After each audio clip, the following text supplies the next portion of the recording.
Michael and I had been best friends for years, bound by a connection that felt effortless. We met in college, two souls from different worlds, yet drawn together by an unexplainable magnetism. He was the kind of person who lit up a room without trying, his confidence effortless, his laughter infectious.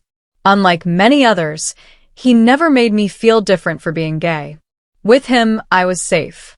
Or so I believed. Michael was straight. He made that clear early on, not through forced declarations, but in the casual way he spoke about women, his fleeting crushes, past relationships, the thrill of the chase. I told myself it didn't matter. Friendship, after all, wasn't built on desire. Yet somewhere along the way, admiration blurred into longing. I memorized the way he ran his fingers through his hair when he was thinking, the way his smile reached his eyes, the way he leaned close when he spoke, as if I were the only person in the world who mattered. I never told him. What was the point? He was my best friend, and that was enough. That night started like so many before it, casual, unassuming. We had been out late, wandering the city streets, laughing about things that wouldn't be funny in the morning. The air was thick with summer heat, our shirts clinging to our backs as we walked. By the time we reached my apartment, it was past midnight. Just crash here, I offered, tossing my keys onto the counter. It wasn't the first time. Michael stretched, yawning. You sure? I waved him off. Wouldn't have said it if I wasn't. He nodded and flopped onto the couch, scrolling through his phone. I watched him for a moment, a familiar ache settling in my chest. He was so at ease, so unaware of the silent battle I fought every time we were alone. I'm gonna shower, I said, turning away before I could dwell on it. The water was scalding, but I welcomed it. I closed my eyes, letting the heat strip away the weight of unspoken words. Maybe in another life, things would be different. Maybe, in some alternate reality, I wouldn't be the one lying awake at night, wondering what it would feel like if he ever looked at me the way I looked at him.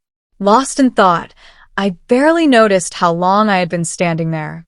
By the time I stepped out, steam had filled the room, clinging to the mirror in thick condensation. I reached for a towel, shaking my head at myself. It was foolish, this feeling. But emotions didn't obey logic. I was drying off when I heard it, the unmistakable creak of the door. Before I could react, before I could cover myself, Michael walked in. And in that moment, everything changed. The door swung open, and time fractured into sharp, unbearable stillness. Michael stood there, his figure framed by the dim hallway light. His eyes widened, breath catching in his throat. I stood frozen, towel clutched in my hands, my body exposed in the hazy glow of the bathroom. Steam curled around us like a lingering ghost, thickening the air between us. Seconds stretched unbearably. His gaze flickered, up, down, then back to my face. 1,000 unspoken things hung in the silence. Embarrassment. Shock. Something else I couldn't name. Shit, Michael's voice cracked as he finally turned away, his hand gripping the doorknob with a force that whitened his knuckles. Sorry, man. I thought you were. He didn't finish. He just slammed the door shut. I stood there, pulse hammering against my ribs. My skin burned, but not from the heat of the shower. My mind spiraled, replaying the look in his eyes, searching for meaning in a moment that had no right to exist. I had imagined this scenario before, though never like this. Fantasies were neat, controlled. Reality was messy, uncomfortable. Had he seen too much? Had I? Shaking myself, I pulled a towel around my waist and exhaled slowly. It was just an accident. Nothing more. But the weight in my chest refused to settle. By the time I stepped out into the living room, Michael was sitting on the couch, his body rigid, hands clasped together like he was bracing for something. His phone lay untouched beside him. He didn't look up. I cleared my throat. All good. Yeah. The word came too quickly. Silence stretched between us, thick with unspoken tension. I wanted to laugh it off, to make some joke that would shatter the awkwardness creeping into our carefully constructed friendship. But I couldn't, because something about that moment had felt off. His eyes finally met mine, searching, uncertain. "Look, man, He stopped, exhaling sharply. Then, forcing a laugh, he shook his head. "That was awkward as hell." I nodded, throat dry. "Yeah." More silence. The kind that had never existed between us before. Then, as if deciding something, Michael pushed himself up from the couch, stretching his arms like nothing had happened. "I'm wiped. Gonna crash." He didn't wait for a response. Just grabbed a pillow, laid down, and turned his back to me. I stood there, staring at the shape of him in the dim light, a strange unease coiling in my stomach. This wasn't just about walking in on me. Something had shifted. And the worst part? I had no idea what it meant. The morning after felt different. Michael was already awake when I walked into the living room, staring at his phone, his jaw tight. He didn't look up. "Morning," I said, testing the air between us. "Morning," he muttered, his voice flat. No teasing remark, no lazy grin. Just distance, thick and impenetrable. Something was wrong. I wanted to ask if last night had rattled him as much as it had me. But before I could, he stood abruptly, shoving his phone into his pocket. "I gotta go," he said. "Got some stuff to take care of," and just like that, he was gone. The messages started pouring in that afternoon. "Bro, what's this I'm hearing about you and Michael's? Dude, you actually tried something with him? Didn't think you were like that, man." Each text hit harder than the last, sharp-edged words slicing through my chest. My fingers trembled as I scrolled, trying to piece together the damage before it consumed me. Then, finally, the one message that confirmed my worst fear. Michael told everyone. I sat motionless, nausea rising. He had taken a private, vulnerable moment and twisted it into something ugly, something predatory. The weight of betrayal settled deep in my bones. I didn't hesitate. I called him. Once. Twice. No answer. By the third call, I was already out the door, moving on instinct. The air outside was thick and humid, but I barely felt it. My mind burned with one thought. Why? When I finally found him, he was sitting on the steps outside his building, scrolling through his phone like he hadn't detonated my entire world. He looked up as I approached, his expression unreadable. "Hey?" I stopped in front of him, breath unsteady. "You told them." Michael sighed, rubbing his temple. "Look, man. You told them I tried something with you." I cut in, voice sharper than I intended. "Why?" His jaw tightened. "I didn't," he exhaled, shaking his head. "I just told them what happened."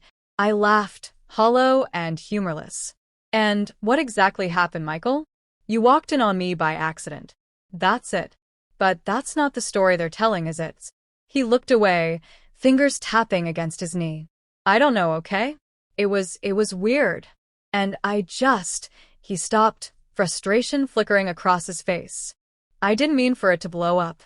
I stared at him, waiting for an apology that never came. For years, I had trusted him.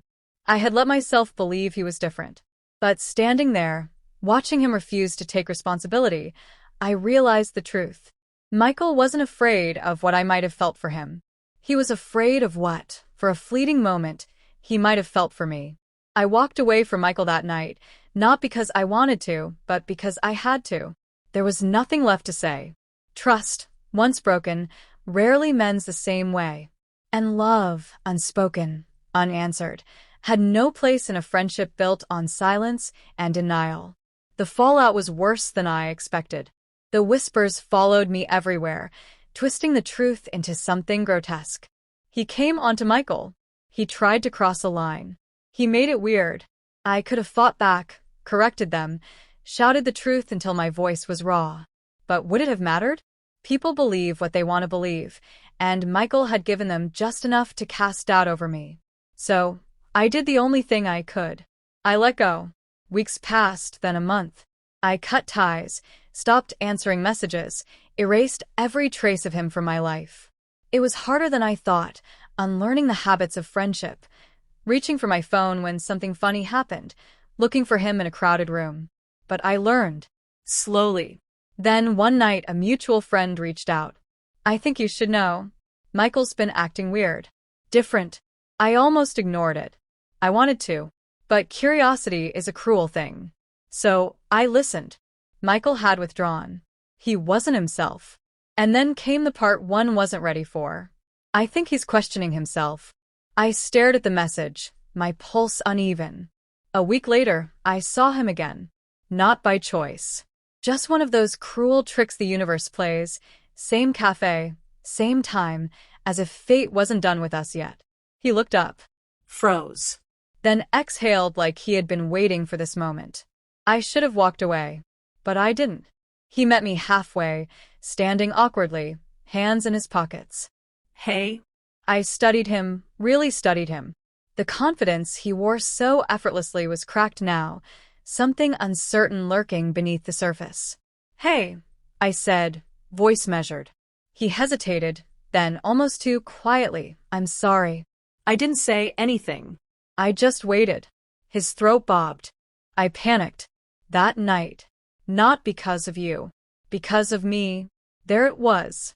The truth, finally spoken. His gaze dropped to the floor. I didn't know what to do with it. He stopped, shook his head. So I ran. And I hurt you. I exhaled, something loosening in my chest. Yeah. You did. Silence. Not uncomfortable, not heavy. Just real.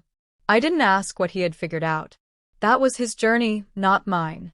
Take care, Michael, I said. And this time when I walked away, it didn't feel like loss. It felt like freedom.